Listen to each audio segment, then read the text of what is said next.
warning for the faint of heart. Once you see what I'm about to show you, you cannot unsee it.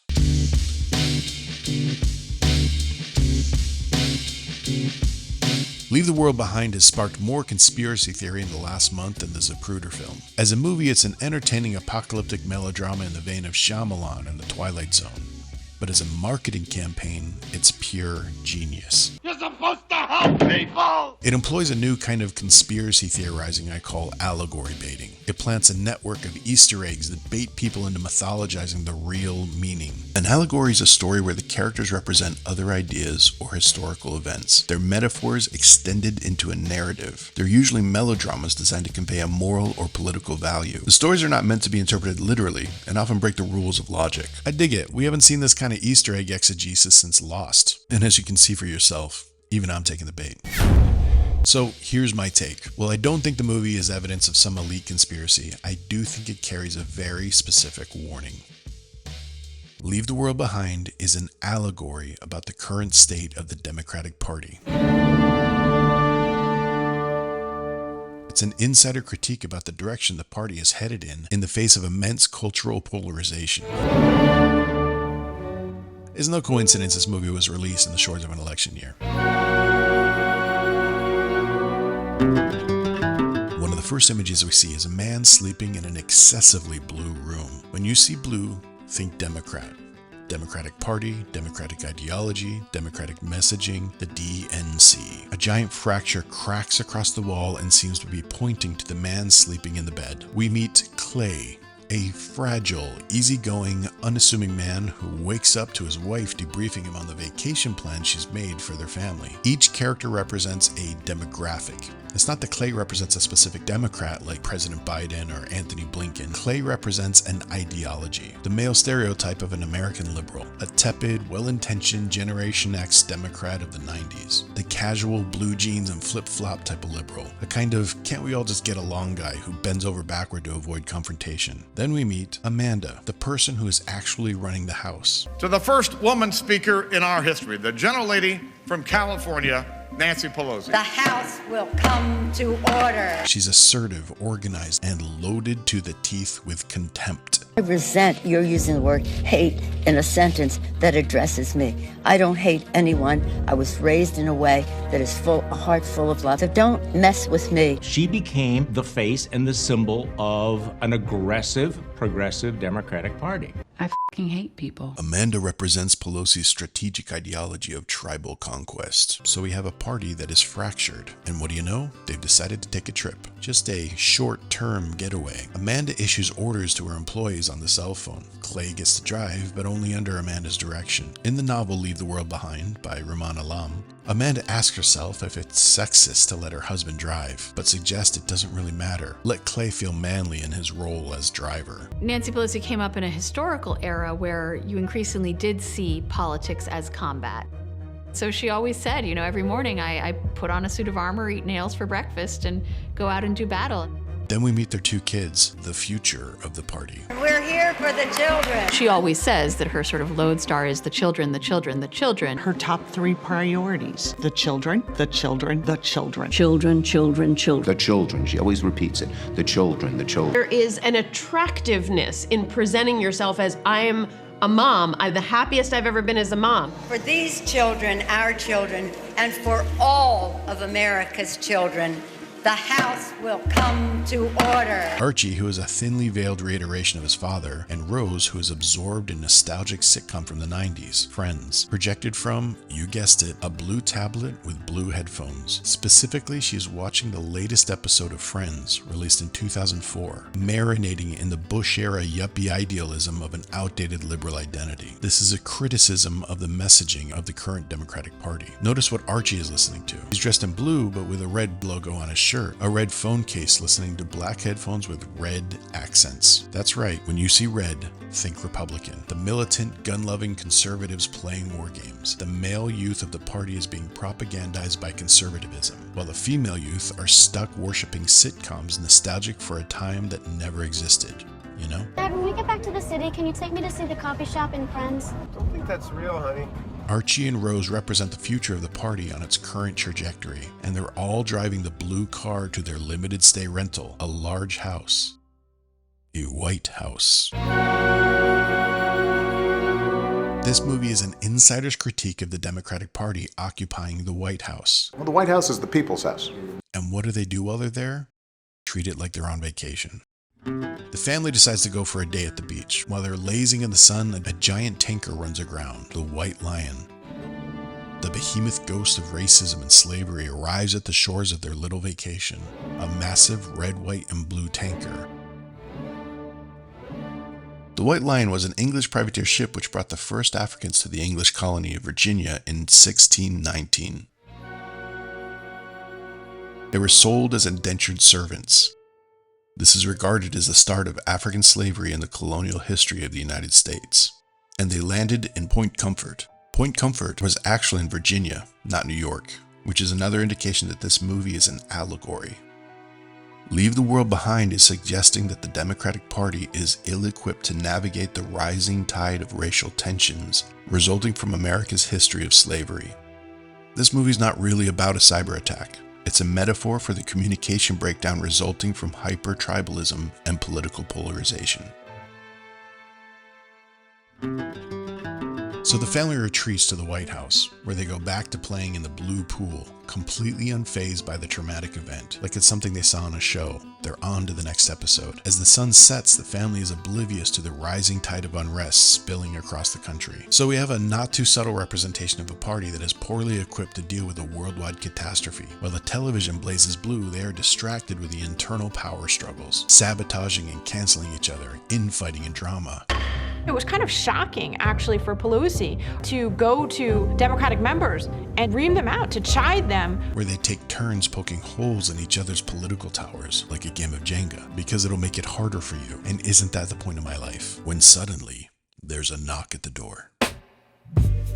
Clay opens to reveal a tall, handsome, charismatic man in a tuxedo with a warm smile and a smooth voice. Immediately, you want to like this man. This is where the allegory takes on a new dimension. To understand it, we need to look at the inception of the movie. Leave the World Behind was written as a novel by Rahman Alam, published in October 2020.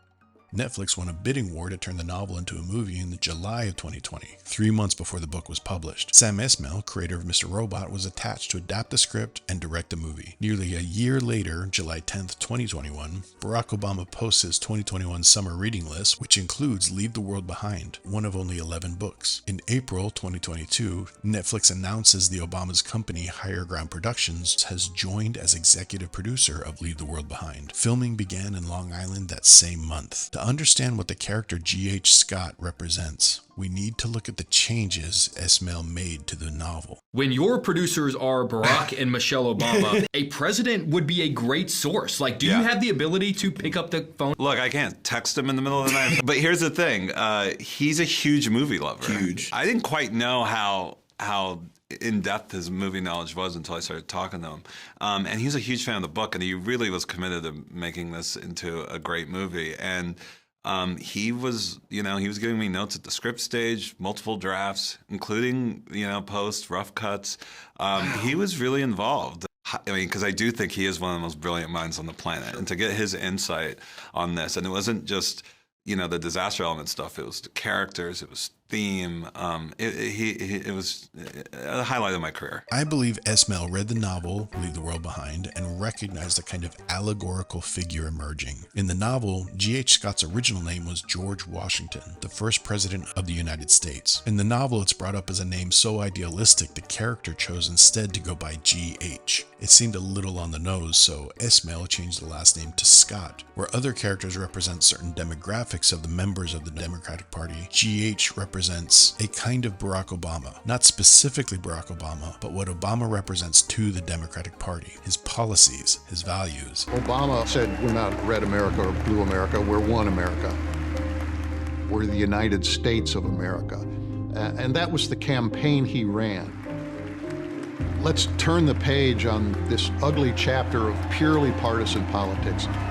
Let's try to bring the country together and unify the country. This movie is about Obama's legacy to the country, but in particular, what it means to the Democratic Party.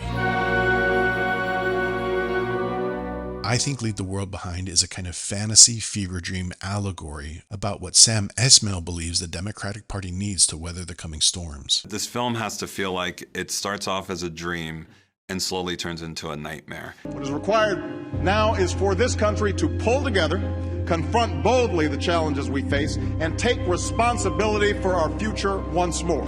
In the novel, there is no White Lion cargo ship that crashes on the beach. There is no reference to Point Comfort. Leave the World Behind is Esmail's appeal for the DNC to reconnect with the values and policies Obama brought to the party. I do think he is one of the most brilliant minds on the planet. Using this simple rubric, all the other metaphors in the movie become decipherable. When GH arrives, he presents himself as the owner of the White House. Sorry to bother you, but this is our house.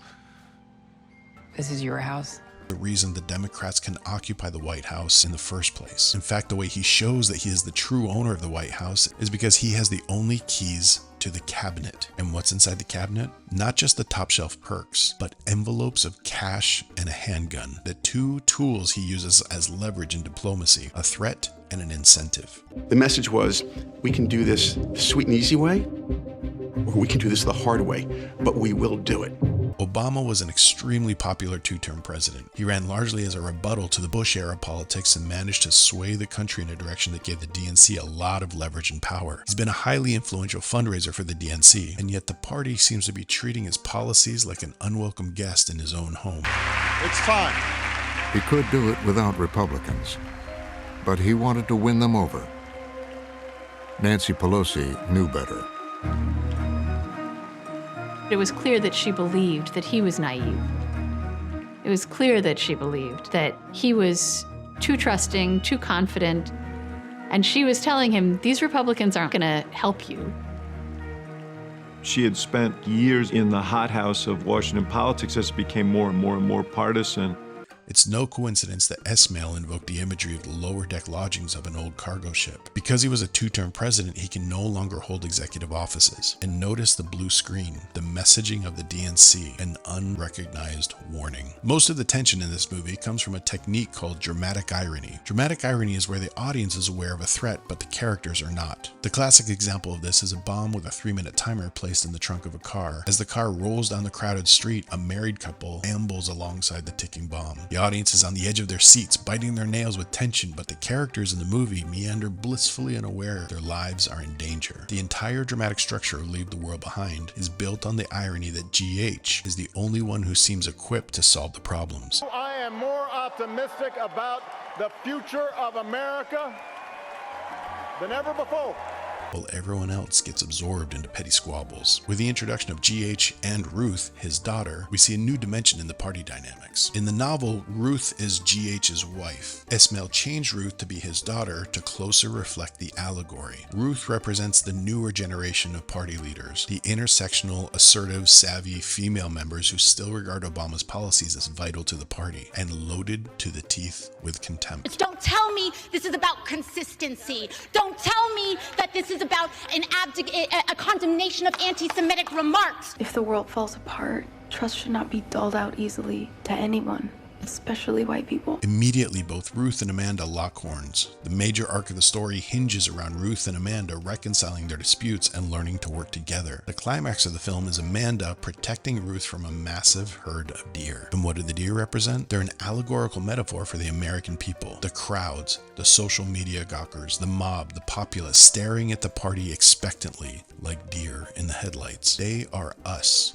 The wandering throngs of creatures swarming the forest and suddenly shifting migration patterns. They're the looming, terrifying throng threatening to stampede, watching ominously from the shadows. At first seen as a good omen, endearing even, but en masse a swarm of nightmare fuel. In the scene where Amanda and Ruth connect in the cabin, Amanda says, "I know I say I hate people, but I'd give anything to have them back." Cue the swarm of deer. The climax of the film is the two party leaders learning to stand together in the face of political uprising, staring down a buck pretending to take command of the herd, daring to turn their backyard into their new home. They're not the enemy though, they're just the dominion of the party. The animals, they know something that we don't. The real enemy is the other half of the climax. You guessed it, the Republican Party. You have called your Republican colleagues immoral, corrupt. You say they're running a criminal enterprise. Well, actually, when I called them those names, I was being gentle. When you see red, think Republican. Notice Danny, played by Kevin Bacon, emerges from a red door. He is dressed in blues, wearing a brown jacket. He represents not only Republicans, but a specific kind of Republican. The old pejorative is rhino. Republican in name only, an insult Republicans use to vilify other party members who are willing to negotiate and reach compromise with the Democrats. This film is saying the Republicans who are willing to compromise are really Democrats pretending to be Republicans because they don't see the Democratic Party protecting them. Notice GH is also wearing brown. Brown is a complementary color to blue. It harmonizes with blue, but most importantly, brown is the color of our primal selves, our state of nature, who we are when political powers revert to our tribal instincts. As primitive hominids, our first clothes were skins, deer skins. Brown represents the tribalism we all resort to when faced with a crisis. So back to the Republicans. What about the red pamphlets? Death to American, Iranian. It's the Republican in the story who assures GH it's the Koreans or the Chinese. The red represents the xenophobic propaganda of the Republican Party, as seen by this movie, spreading paranoia, misinformation, and uncertainty, deliberately scapegoating other countries for our internal problems. It's Archie that is able to read the red pamphlet because he's been indoctrinated with the messaging from the video game. And here's the real kicker. The noise. Notice when the noise kicks in, the screen blossoms into a jarring field of red. The noise is the profane, the Republican weapon that threatens to infiltrate the family and the White House. The message this film is sending is that the most damaging, toxic, radioactive weapon inflicted on the Democratic Party is a deafening screech of Republican propaganda, piercing the air, panicking the crowds, driving them into a wild, frenzied stampede. The unholy banshee-like howl of Republican commiseration, driving the DNC into silence and horror, poisoning the vulnerable with indoctrination so radioactive it causes their teeth to fall out. By the way, did you notice the pills they gave Archie? You guessed it, they were blue. Thank God the Democratic Party has the antidote to the Republican propaganda. So determined to keep Republicans out of the process, and so emotionally negative. It wasn't Obama's approach that turned them off. It was actually Nancy Pelosi's approach. So if color represents parties, what about yellow and green? What about the other colors? Red and blue are primary colors. They don't just represent the parties, but loyalty to the parties. When the characters are wearing yellows, their loyalties are in doubt, which is really interesting when you look at the color green, an even mix of blue and yellow. It's common knowledge that a lot of the Democratic Party is made up of Green Party supporters. A lot of Gen Xers are climate activists and social reformers that are historically anti-war, pro-gun, and environmentalists. So what about the Tesla scene? Tesla is owned by Elon Musk, someone who voted for Obama in 2008 and 2012 and Clinton in 2016, but recently declared he'd be voting Republican. Shared power curbs the worst excess of both parties. Therefore, I recommend voting for a Republican Congress, given that the presidency is Democratic. What's another company Musk owns that's driving traffic into the arteries of America? Twitter disappeared and became X. X, the artist formerly known as Twitter. Musk's company has been driving automated robots into the Democratic Party like it's raining Teslas. So why aren't the Teslas red? I think Esmail is saying Musk isn't really a Republican. He's an entrepreneur. If color is an indication of loyalties, Musk has no loyalties. According to this movie, entrepreneurs are colorless. Speaking of driving, notice who's in the driver's seat now. Is it saying something about who is behind the wheel of the party in a crisis? Nancy knew better than he did at that point. I mean, she had been so conditioned by that time that you couldn't trust them. They couldn't keep their word. Why are you going down this path when we know that they cannot be trusted? So at that point, the White House was following what Nancy Pelosi wanted to do and jamming everything they wanted. They weren't getting our help. When Obama would give on some issue, she immediately spoke up, "We're not doing that. That's not coming out of the House." Speaking of Clay, what's he been up to for half the movie? I'm gonna drive into town. I'll go to the store, buy a newspaper, find someone who knows more than we do. Wandering around lost. rolling up his window on the Hispanic demographic of the party, unable to speak their language, abandoning them to the downpour of Republican propaganda. For a moment, he tunes into the radio channel 1619, a reference to the 1619 Project that proposed a connection between slavery and the founding of America. But there's not enough of a signal to hear it. It's only when he steps out of the vehicle that 1619 signal transmits. So we, the audience, get to hear what's really happening, but Clay doesn't. Further condemnation of the outdated stereotype of the Gen X liberal, a grown man frozen in adolescence who still sees himself as a young, cool, counterculture rock star, able to attract Ruth, but thoroughly whipped by his wife. In the novel, Amanda muses about the imminent death of her husband Clay, and reassures herself she'll get over it and move on. Quite the relationship. Later that night, Amanda pulls an Elaine with GH and finds cold comfort in the arms of a real man. The man who can guide the party through a tumultuous era, a family man with a plan. I do think he is one of the most brilliant minds on the planet. Speaking of family, what about the kids? What's up with a random shed in the middle of the woods? It's almost like a hunter's blind, with a strange impression of a person in the bed of leaves. Did you figure out who's sleeping there? What does the shed represent in the allegory? Not coincidentally, the shed is perfectly placed so both mansions are in view. This represents the fourth estate, the press, social media, new media. Nested in the woods with all the deer, where stalkers and strangers peer at the houses of power like interlopers. Notice it's at the threshold of the shed the two generations of leaders face off with the mob of deer, like a press conference or a White House briefing. It's the way the party leaders handle the mob that bring them together. Critics and theorists have made a lot of Rose and Archie's t-shirts, and once again they fit perfectly into the allegory. Archie represents the male youth who've been largely seduced to obey Republican propaganda, to such a degree that when faced with a crisis they become toothless. Consider the irony of the fact that Obey is Shepard Fairey's clothing company. Shepard Fairey is a really talented designer who started out as a graffiti artist, using propaganda tropes ironically to poke fun and subvert fascist ideologues and politics. Later, his portrait of Barack Obama became an icon for his 2008 presidential campaign. It brought a lot of credibility to a generation of Gen Xers who were disillusioned by the party and Bush-era politics. I know it worked on me.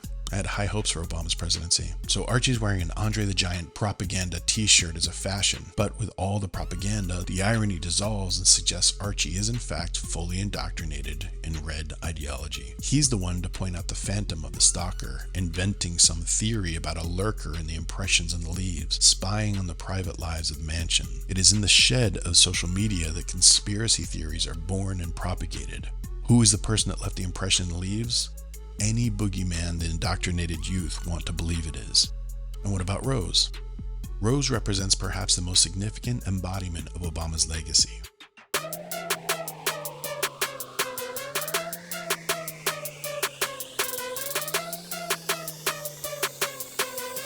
Notice the shirt is red, white, and blue, and specifically a NASA enthusiast. Rose represents what the party can offer the future of the American identity. Young women in STEM, science, technology, engineering, and mathematics. It's her curiosity and faith that leads her to explore beyond the boundaries of the party, all the way into the neighboring mansion, the next administration, occupied by the RNC, a red mansion with a red door. There she binges on junk food, the junk propaganda of the Republican Party. She's drinking from a red, white, and blue transparent bottle. Messages packaged to look like the Democratic messaging she's used to. The junk food closest to her is blue, then yellow, then orange, landing on a red box with a rainbow, suggesting the pot of gold she is looking for is on the other side of that frame.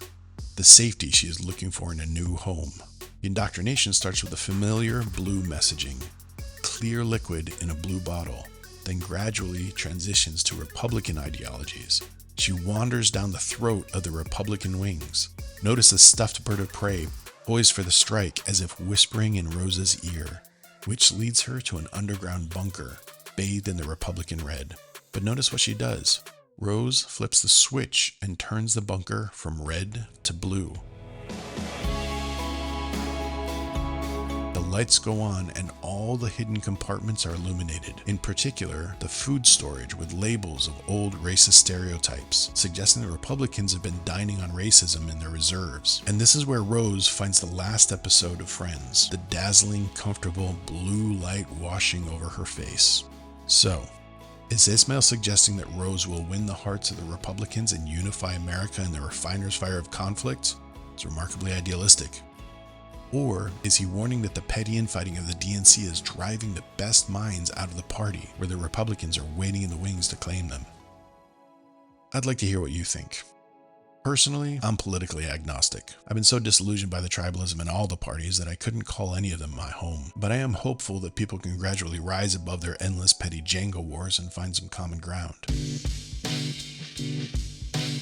Meanwhile, I really enjoyed this dive into Sam Esmail and Rumaan Alam's world of Leave the World Behind. He created a sort of allegory and then using sci-fi to kind of explore those themes. And we have to do something at that level. I love the way they play with metaphor and cinematic tropes. I don't think for a second this is some sinister propaganda from a secret cabal. My guess is Esmail has a lot of concerns about the direction of the Democratic Party. He recognizes similarities between GH and the novel and Obama and developed a script as a message to the party. Obama was likely flattered by the script and signed on because it reflects a lot of his concerns about the direction of the country as well. Some former presidents build libraries in their name, some build highways, some monuments to their legacy. Obama started a production company with his wife. Whether you think it's a good or a bad thing really depends on your political affiliation. I'm not saying I agree with this movie one way or the other. I just think it's a fascinating exploration on this allegory. As a movie, it's a deadpan, sardonic, apocalyptic melodrama, but its real genius is a very successful media campaign that had everyone talking, including me. I'd say Netflix earned my subscription installment for this month. So that's my take. Tell me in the comments what you agree with and what I got wrong. If you'd like to learn more about my approach to story, check out my book, Story by Numbers, where I do a deep dive into story structure, character development, and theme. Available at cinematicor.com and Amazon. You've got a story inside you, a screenplay no one has ever thought of, a novel you've been rolling around inside your coconut for years. Maybe you wrote a few pages and stalled out. Maybe you even wrote a whole draft but don't feel confident it's any good. Or maybe you've been writing draft after draft after draft and slamming into writer's blocks or dead ends or wandering into the weeds. Maybe you just have a few scenes centered around some dope high concept, but you don't know how to develop a character, much less construct a plot that would generate a character arc. Maybe all you have is some simmering spark of an idea, just a simple desire to write a story. This book is for you. Story by Numbers is a step-by-step process. It gives you the tools to construct a plot that fleshes out your story with characters so real, so compelling, so multidimensional, you'll begin to wonder if you're possessed. Story by Numbers is composed of 3 parts. Part 1 gives you an overview of the 4-act structure, 24 plot points, 8 sequences. Part 2 is a 35-question examination of your story that will guide you through developing and outlining your novel or screenplay into the 4-act template. Part 3, well, that's just next level dope shit.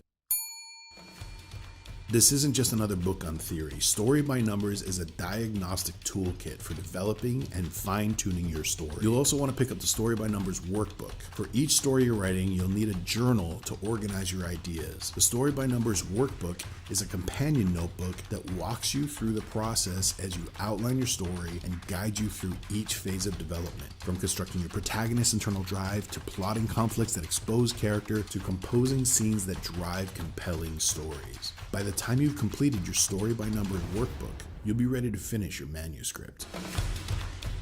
Whenever you ask a writer what it takes to write a good story, they usually say there are no rules. If you want to know what they really think, ask them about a novel or movie they hate.